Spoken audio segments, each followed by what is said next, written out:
শেষ হলো, বুঝলি? হ্যাঁ স্যার। বল ওয়ার্ক ডান কত?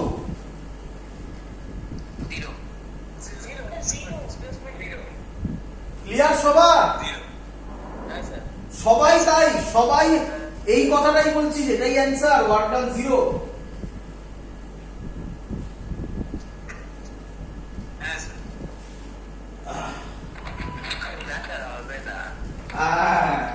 হবে না।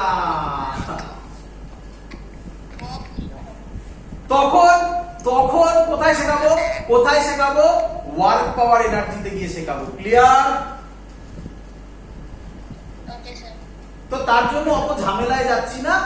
ডাইমেনশনের জন্য simple formula, force into displacement. অত ঝামেলায় যাচ্ছি না। ইন দা ডাইরেকশন সেগুলো সব বোঝাবো। বলে রাখছি এখন, শুনে রাখ, এখানে দু ধরনের ফোর্স হবে, একটা হচ্ছে কনজারভেটিভ ফোর্স আর একটা নন কনজারভেটিভ ফোর্স। কনজারভেটিভ ফোর্সের ক্ষেত্রে ওয়ার্ক ডান ইকুয়াল টু 0 হয়। নন কনজারভেটিভ ফোর্স হলে ঘুরে এলেও, ডিসপ্লেসমেন্ট 0 হলেও ওয়ার্ক ডান 0 হয় না। এক্সাম্পল স্যার, ফ্রিকশন করে দেখাবো, সুন্দর সুন্দর কনসেপ্ট দেখাবো সব, তখন তোরা বুঝতে পারবি যে কি অ্যাকচুয়াল ফিজিক্সের মানে। ছাড় এখন ওগুলো, এখন এখানে চলে আয়। বল ফর্মুলা ক্লিয়ার? ফোর্সের ডাইমেনশন এক্ষুনি বললাম, বল। ডিসপ্লেসমেন্ট কি দিয়ে মাপে? ডিসপ্লেসমেন্ট দেখেছিস কি স্পেলিং লিখেছি? ডিসপ্লেসমেন্ট কি দিয়ে মাপে? এল দিয়ে। বল তাহলে একসাথে করলে কি হবে? আবার m l square t to the power minus square নয়। আচ্ছা বল বাবা ইউনিট কি?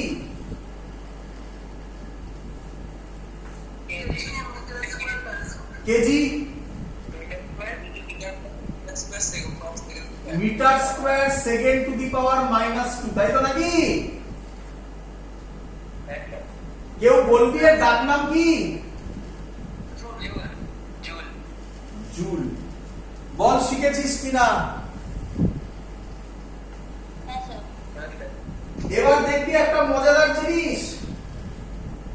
চ একটা মজাদার জিনিস শেখাই, আনন্দ পাবি।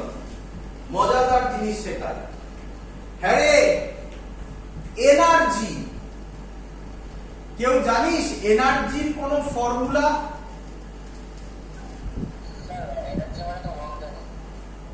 আচ্ছা একজন বলল স্যার এনার্জি মানে তো ওয়ার্ক ডানি।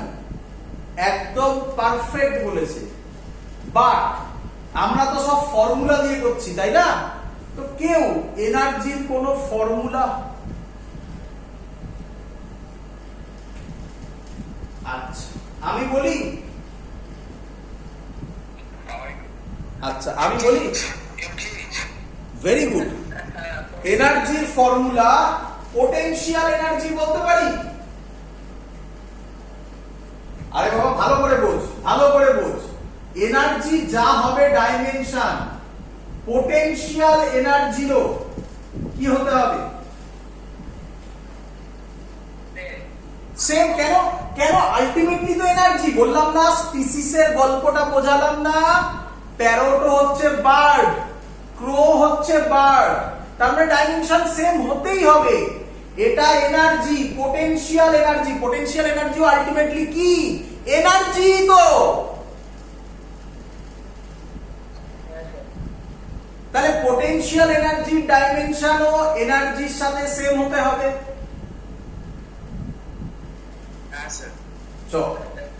পোটেনশিয়াল এনার্জি ফর্মুলা বলবি কেউ? mgh। দাঁড়া শোন, m মানে কি বলবি? মাস। g মানে কি বলবি? Very good. g মানে অ্যাকচুয়ালি লেখা থাকে acceleration due to gravity. Dimension করছি, ডাইমেনশন স্পিসিস কে বোঝায়। তো acceleration due to gravity ultimately তো অ্যাক্সিলারেশনই হবে।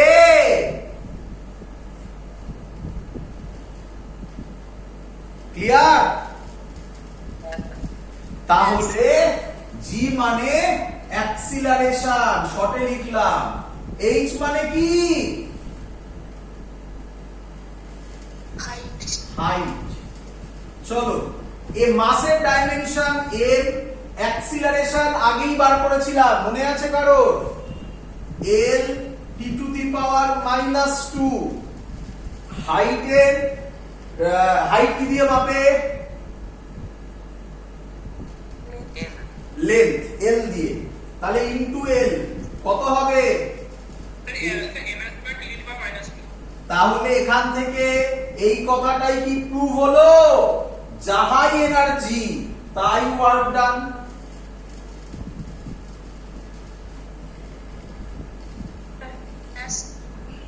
আচ্ছা আচ্ছা, আরেকটা মজাদার জিনিস আছে জানিস? আরেকটা মজাদার জিনিস আছে।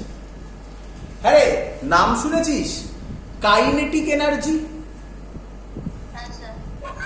আচ্ছা, কি মনে হয়, কি মনে হয় কাইনেটিক এনার্জির ডাইমেনশন কি হতে হবে?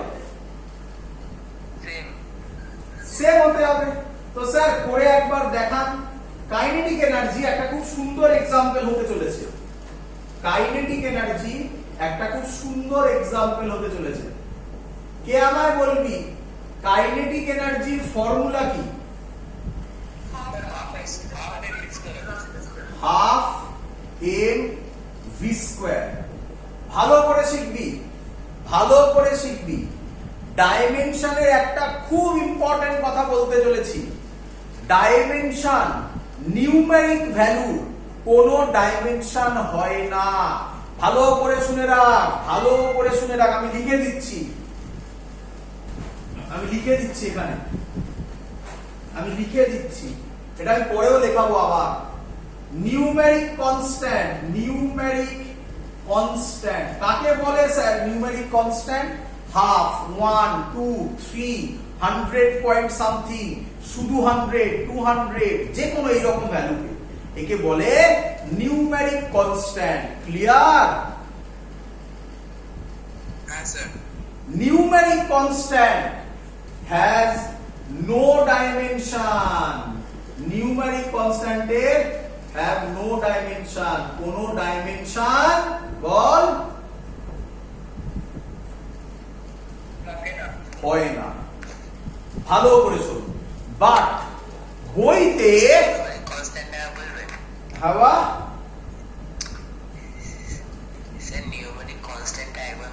হ্যাঁ, নিউমেরিক কনস্ট্যান্ট মানে হচ্ছে 1, 2, 3, 4, 100, 100.1 এসব ভ্যালুগুলোকে বলে হাফ। বুঝতে পারছিস? কোন ফর্মুলাতে যদি এরকম কিছু থাকে তাহলে ওই টার্মটার হাফ বল, 2 বল, 3 বল, 100 পয়েন্ট সামথিং বল, সেই মানে সেই নিউমেরিক ভ্যালুটার কোন ডাইমেনশন হয় না। ক্লিয়ার? আচ্ছা, ভালো করে শুনবি। বইতে না, এটা প্রচুর বইতে ভুল লেখা থাকে। বইতে কি লেখা থাকে জানিস? বইতে এটা লেখা থাকে। কি লেখা থাকে বল?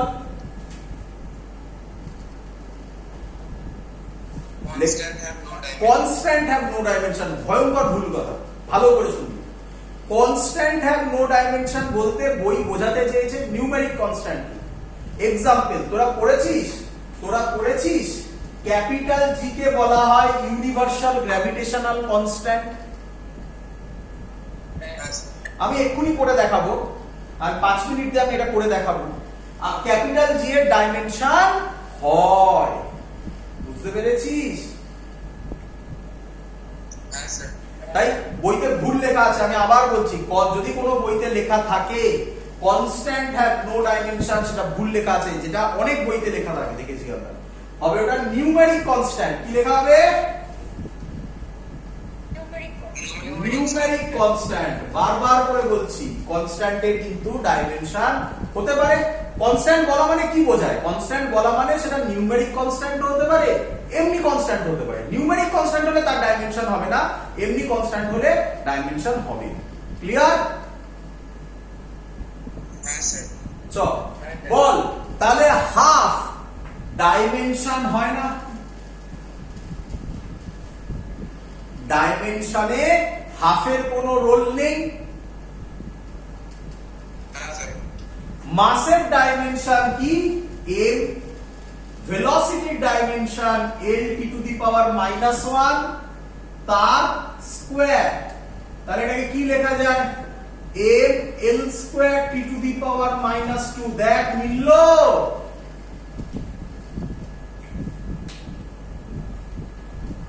ক্লিয়ার সবার? চলো, তাহলে খুব ইম্পর্টেন্ট একটা জিনিস শেখালাম। এবং এটা ভালো করে শুনবি, এটা এগুলো লেখাবো সব আলাদা করে, পরীক্ষায় লিখতেও দেয়, লেখাবো। এটা একটা ডাইমেনশনের ড্রব্যাকও বলতে পারিস, তাই না? তার মানে কেউ যদি আমাকে বলে এখন যে কাইনেটিক এনার্জির ফর্মুলা 1/3 mv², তার ক্ষেত্রেও সেম ডাইমেনশন বেরোবে, তাই না? তার মানে এটা ডাইমেনশনের একটা ড্রব্যাক, যে কি ডাইমেনশন সামনে নিউমেরিক ভ্যালুটা কত হবে সেটা সম্পর্কে কোনো ভ্যালু বলতে পারে না। ক্লিয়ার? স্যার এই যে বললে যে numeric constant have no dimension, কিন্তু এমনি কনস্ট্যান্টের ডাইমেনশন থাকতে পারে। একদম। তো এখন একটা एग्जांपल দেবে স্যার? নিশ্চয়ই দিচ্ছি, আমি এক্ষুনি দিচ্ছি। এত কি ক্লিয়ার? স্যার হ্যাঁ স্যার এটা কেন হয়? এটা এটা কেন হয়? মানে বাবা প্রবলেম, বাবা সবকিছুর প্রবলেম থাকে, মানে সবকিছুর ভালো থাকে খারাপ থাকবে না বল? সবারই ভালো জিনিস হতে পারে বল, এটা খারাপ জিনিস, তাই না? মানে আমরা কি করি, আমরা যখনই কোনো পড়াশোনা করি, আমরা আমাদের ভুলটা কি হয়, আমরা তার ড্রব্যাক গুলো ধরি না। সেই ড্রব্যাক গুলো আমি তোকে একটা একটা করে দেখাচ্ছি। তার মানে যখনই তোকে কেউ যদি বলে যে জানিস কাইনেটিক এনার্জির ফর্মুলা 1/3 mv², এটা ডাইমেনশনালি দেখা, তুই বলবি দেখানো সম্ভব না। ডাইমেনশনালি 1/3 না 1/4 না 1/2 এটা বলা সম্ভব নয়, ডাইমেনশন পারে না, ডাইমেনশনের ফেলিওর, এটা ড্রব্যাক বলতে পারিস। ক্লিয়ার? চলো, আচ্ছা, কেউ এক্ষুনি আমাকে একটা কোশ্চেন করলো যে স্যার এটা তো বুঝলাম নিউমেরিক ভ্যালুর কোনো ডাইমেনশন হয় না, একটা এক্সাম্পল দিই, একটা এক্সাম্পল দিই যেটা কনস্ট্যান্ট বাট তার ডাইমেনশন হয়, তাই না? চলো, তো তার নাম হচ্ছে, তোমরা পড়েছো হয়তো, নিউটনস ল। পড়েছো? অফ না, এবার পুরোটা পড়ো। গ্র্যাভিটেশন পড়েছো? হ্যাঁ পড়েছো, তাই না?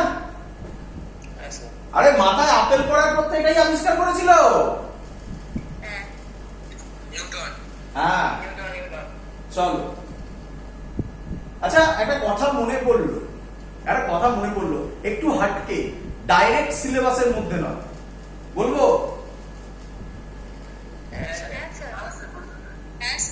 খুব বেসিক কথা, তোমরা এগুলো পড়েছো? ল, হাইপোথিসিস পড়েছো?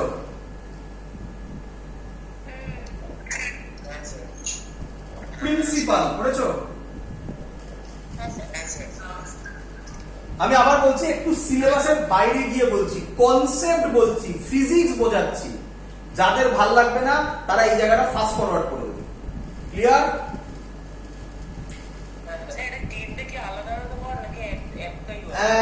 এটাও আমারই কোশ্চেন, তিনটে কি আলাদা আলাদা ওয়ার্ড না একটাই জিনিস? কে বলে? কে?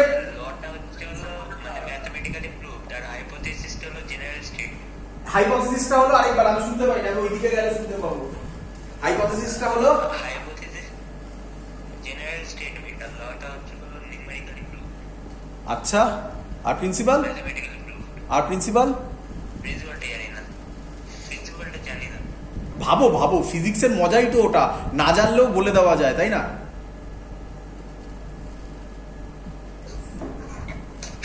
আইডিয়া করে বলা যায়। আচ্ছা চলো আমি বলি, শোনো, ল এর নাম হচ্ছে, এর নাম এতে এখানে লিখেছি নিউটনস ল। কি রে? কুলম্বস ল পড়েছিস না? হ্যাঁ আচ্ছা, হাইপোথেসিস তোরা যেটা পড়েছিস সেটা হচ্ছে অ্যাভোগাড্রো হাইপোথেসিস, তাই না? হ্যাঁ স্যার। অনেকে আবার বলবে স্যার বইতে তো অ্যাভোগাড্রো ল লেখা ছিল, তাই না? হ্যাঁ স্যার। আচ্ছা, কেমিস্ট্রিতে আগে পড়বি, আমি এখন বলছি। এর নাম হবে ডি ব্রগলি হাইপোথেসিস। পড়েছিস কেউ এখনো? না স্যার। কেমিস্ট্রিতে আগে পড়বি, 11 এই আছে, ক্লাস 11 এ আছে। ফিজিক্সে ক্লাস 12 এ আছে, বলছেন নাম হচ্ছে ডি ব্রগলি হাইপোথেসিস। ফিজিক্সে ক্লাস 12 এ আছে। আর প্রিন্সিপাল পড়েছিস তোরা? আর্কিমিডিস প্রিন্সিপাল পড়েছিস না? বোঝ এবারে, বোঝ এবারে। ল মানে হচ্ছে যা এক্সপ্লানেশন, ই মানে এক্সপ্লানেশন, শর্টে লিখছি, এম মানে ম্যাথামেটিক্স, আর পি মানে প্র্যাকটিক্যাল, তিনটেই আছে, তাকে বলা হয় ল। কি বলে?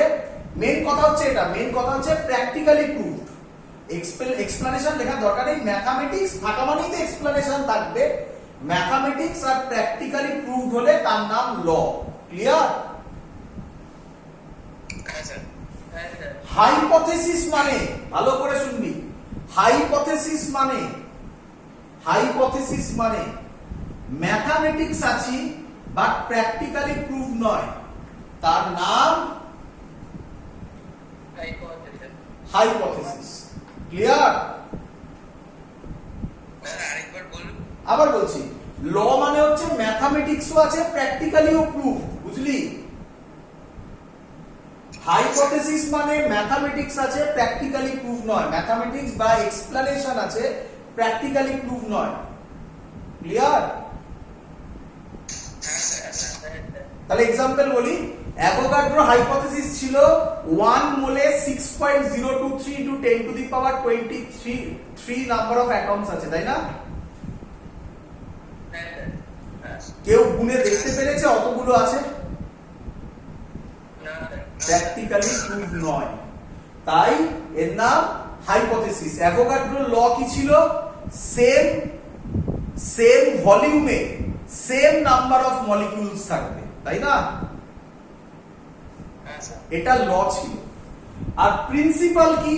প্রিন্সিপাল হচ্ছে অলরেডি তার ম্যাথামেটিক্সও আছে, প্র্যাকটিক্যালিও প্রুভ, ম্যাথামেটিক্সও আছে, প্র্যাকটিক্যালিও প্রুভ। বাট প্রিন্সিপাল কেন?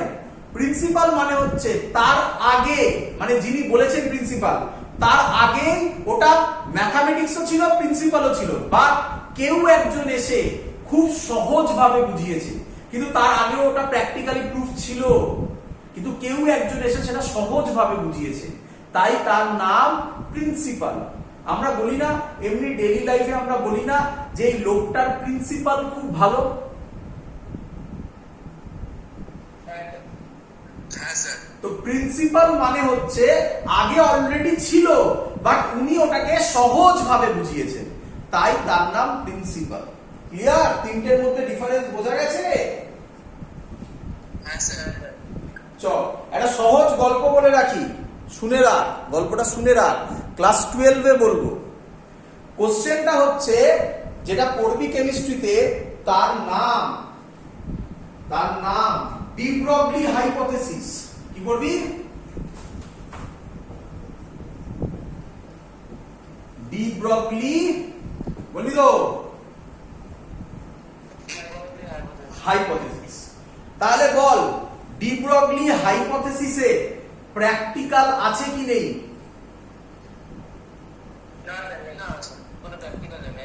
আছে। প্র্যাকটিক্যাল আছে। সব বলবো, শেখাচ্ছি, শোন না। আমরা এটা ক্লাস 12 এ বলবো। কোন ক্লাসে? বাট তোরা ক্লাস 11 এ কোথায় পড়বি? কেমিস্ট্রিতে পড়বি। তাই আমি এখন একটু আইডিয়া দিয়ে দিচ্ছি, পুরো গল্পটা বলছি। এক্সাক্ট সালটা মনে নেই, এক্সাক্ট সালের ধারে কাছে বলছি, 1900 সময়, 1900, বুঝতে পেরেছিস? আইনস্টাইন সবে আচ্ছা এই কোশ্চেনের উত্তরটা আগে। আইনস্টাইন কিসের জন্য নোবেল পেয়েছিল?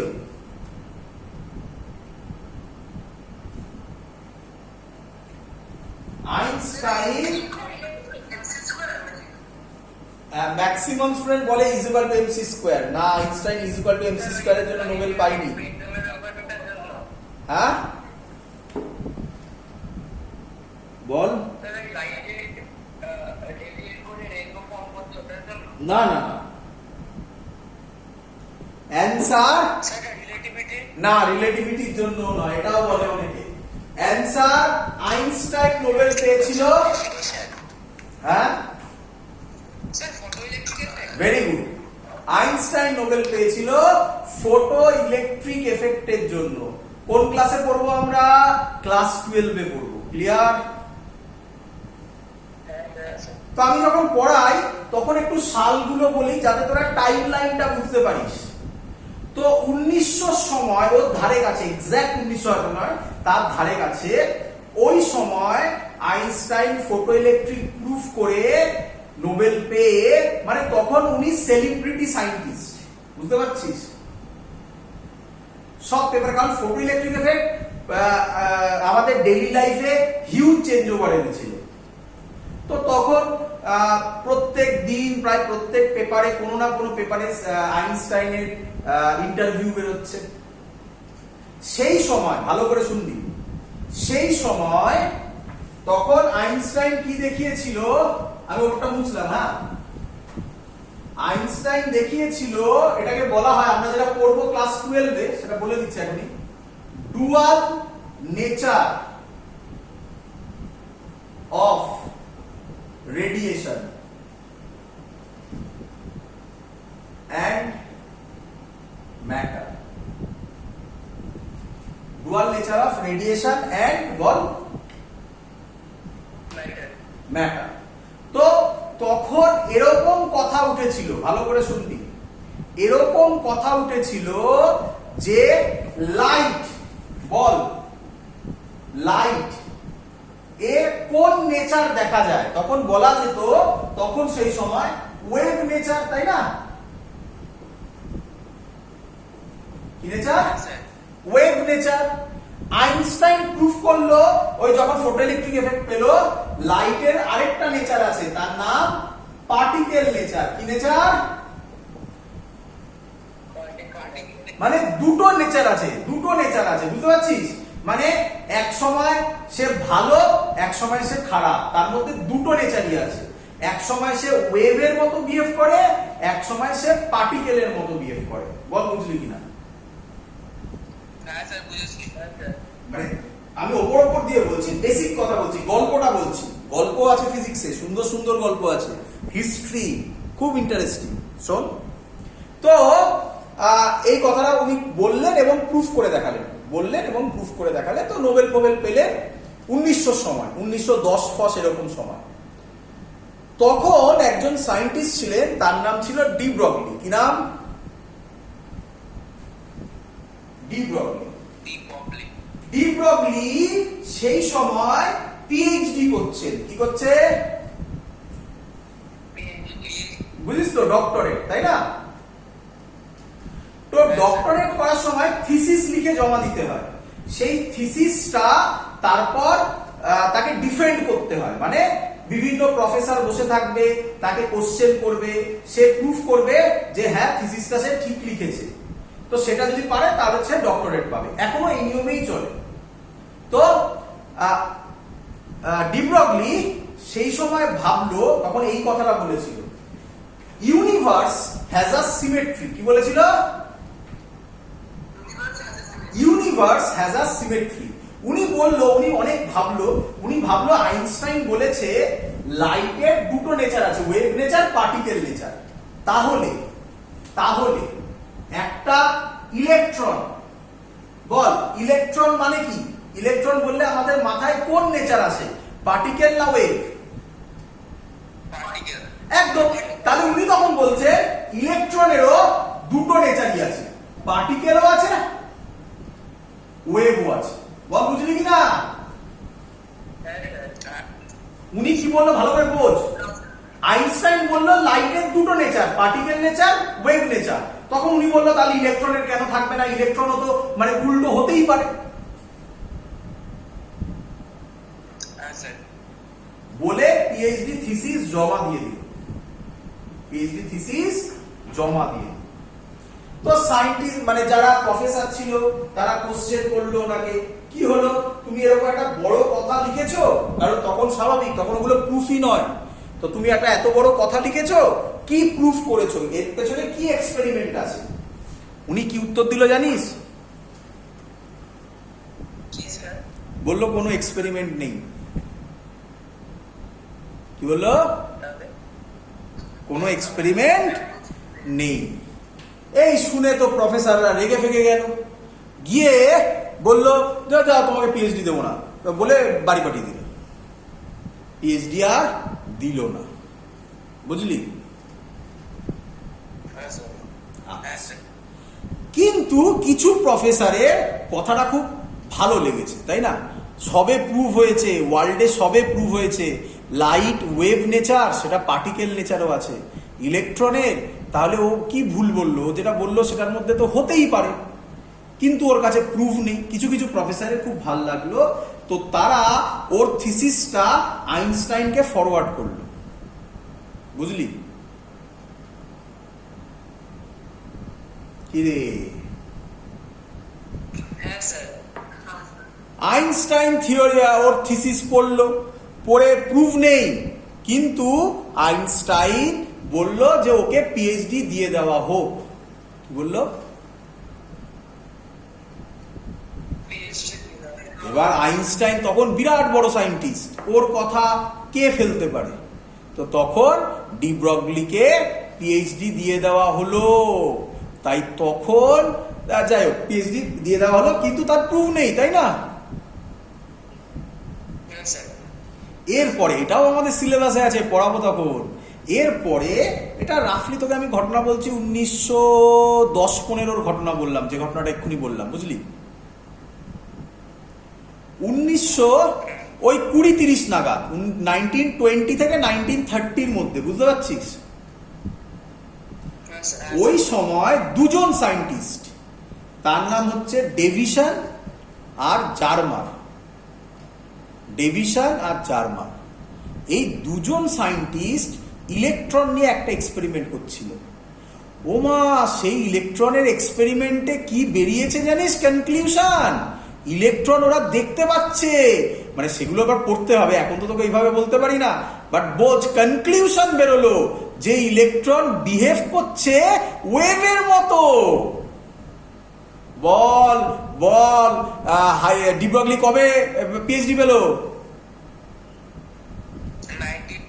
1910-এ, রাফ।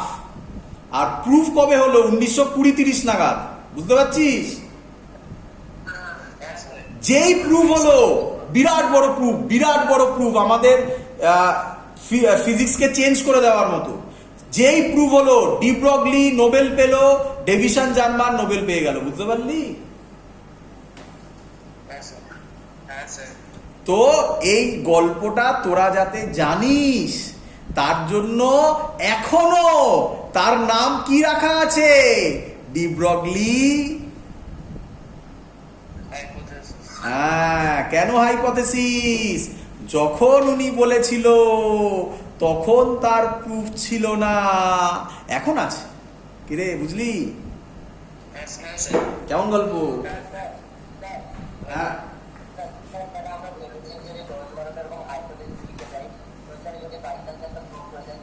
নিঃসন্দেহে নোবেল পেয়ে যাবি। কেন এরকম পাইনি? ইয়েতে পেলো না, কি নাম, যদিও পাইনি, আরে ওই হিগস বোসন পার্টিকেল, নাম শুনেছিলিস? নাম শুনিস নি? গড পার্টিকেল বলে খুব কথা হলো। আমাদের সায়েন্টিস্ট বোসবাবু আর কি, তাই তো নাকি? আর হচ্ছে হিগস বলে একজন সায়েন্টিস্ট, তারা একটা পার্টিকেল বলেছিল, তার নাম ছিল হিগস বোসন পার্টিকেল। তারপর তো মারা গেছেন। এই কয়েকদিন মানে কি আজ থেকে 10-20 বছর আগে পেপারে খুব বড় বড় করে বেরিয়েছিল। এখন যেমন করোনা নিয়ে বিরাট বড় বড় করে পেপারে প্রতিদিন বেরোয়, ওখানে একদিন ফার্স্ট পেজে ফ্রন্ট পেজে বিরাট বড় বড় করে বেরিয়েছিল গড পার্টিকেল লিখে,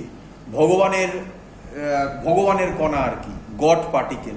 তো ওটা অ্যাকচুয়ালি ছিল হিগস বোসন পার্টিকেল, যেটা অনেক আগে বলে দিয়ে গেছিল। তারপর হিগসকে তারপরে নোবেলটা দেওয়া হলো, মারা গেছেন ওরা সবাই।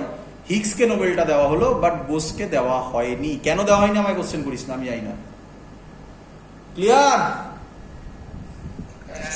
তো লিখে দিয়ে যা, কিছু হাইপোথেসিস লেখ নিঃসন্দেহে, তারপর যদি হয়। ক্লিয়ার এত অবধি সবার? চলো, তো ল লিখতে গিয়ে কত বড় গল্প করে ফেললাম বলতো। নিউটনস ল অফ গ্র্যাভিটেশন, তাতে এই ফর্মুলাটা তোরা পড়েছিলিস, F is equal to G m1 m2 by r2। কি রে, জিটা কি কনস্ট্যান্ট ছিল, ইউনিভার্সাল কনস্ট্যান্ট। তাহলে এখান থেকে ক্রস মাল্টিপ্লাই করে বল জি কত হবে, F r2 by m1 m2। ঠিক লিখেছি?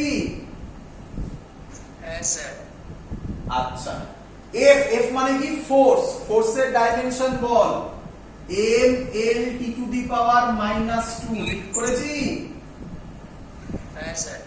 আর মানে হচ্ছে ডিসটেন্স, ডিসটেন্সের স্কয়ার। কি লিখবো, l স্কয়ার। নিচে m1 m2 দুটোই মাস, কি লিখবো, m স্কয়ার। বল এই m স্কয়ার কেটে একটা m পড়ে থাকবে, এই m টাকে উপরে তুললে কত হবে, m to the power -1। l আর l স্কয়ার আছে, কত হবে, l cube t to the power -2। হ্যাঁ, কনস্ট্যান্টের ডাইমেনশন বেরোলো। ক্লিয়ার সবার? চলো, তো আমি কিছু HW দেব।